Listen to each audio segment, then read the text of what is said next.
Okay, so I just read about this interesting PDF tool called PDF Chinese letter, or PDFPatcher, right? It's got some wild features. Really? What kind of features are we talking about? I'm intrigued. So it allows you to modify PDF documents, like changing properties, page numbers, or even removing printing restrictions. Crazy, right? Wait, seriously. So you can just take a locked PDF and unlock it. That sounds a bit controversial. Exactly, but it also helps with practical editing like reformatting pages for better printing. I mean, it has some utility. True, but doesn't that assume users will always use these features ethically? That's a slippery slope. For sure, there's always a risk, but it also encourages users to do good after using the software. They call it a conscience license. A conscience license. That's unexpected. So users are supposed to do a good deed after benefiting from the tool. Yep, they suggest simple acts like helping someone or sharing knowledge. It's a unique approach to software ethics.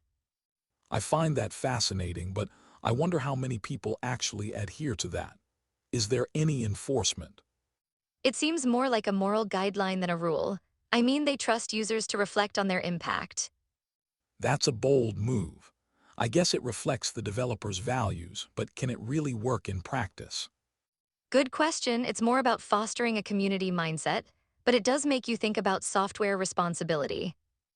Definitely. And speaking of responsibility, the editing features are pretty impressive too. What else can it do? It can merge PDFs, extract pages, even convert PDF pages into images. It's like a Swiss Army knife for PDFs. A Swiss Army knife. I like that analogy, but I wonder about the user experience. Is it user-friendly? From what I read, it seems designed with usability in mind. There's even a bookmark editor for easy navigation. Wow, that's actually really useful. But how does it handle technical aspects like font replacements? It embeds fonts into PDFs, which prevents text issues on devices without those fonts. Pretty smart, right? That is clever. But does this mean it requires a lot of technical know-how to use effectively? Not necessarily, the interface seems straightforward, but like any tool, there's a learning curve. That's fair. Also, are there limitations to this software? Like, is it really free? It's free forever, no ads, no subscriptions, but it relies on community goodwill. That's unique. So there's no catch at all. But what if someone uses it for malicious purposes? That's a risk with any free tool. The ethical licensing aims to mitigate that but can't eliminate it completely. Exactly. It's like the open source debate. Great benefits, but also potential for misuse. Right, and it's powered by open source components like iText and MuPDF, which gives it a solid foundation. I find that interesting. But does that mean it's always dependent on those components for updates? Yes, any updates or changes to those libraries could directly impact PDF Patcher's functionality. That's a double-edged sword. It's robust, but also vulnerable to external changes.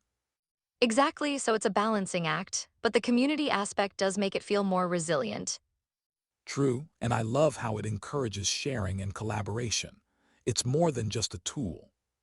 Definitely, it's about building a culture of support and learning, which is refreshing in software development. I never thought about it that way. So in a sense, it's not just about PDFs, but ethical software use. Exactly, that aspect alone could spark a larger conversation about software ethics in general. Wait, how does this connect to the bigger picture of technology and morality? That's intriguing. Well, it highlights how developers can influence user behavior positively. It's a unique model. That leaves me with so many questions about the future of software ethics. Could this set a precedent? It might, if more developers adopted similar principles, we could see a shift in tech culture. That's definitely something to ponder. I guess it all comes down to user accountability. Exactly, and it challenges us to think about how we use technology and the impact of our choices. That's a thought-provoking conclusion. I'll definitely keep an eye on how this unfolds in the tech world.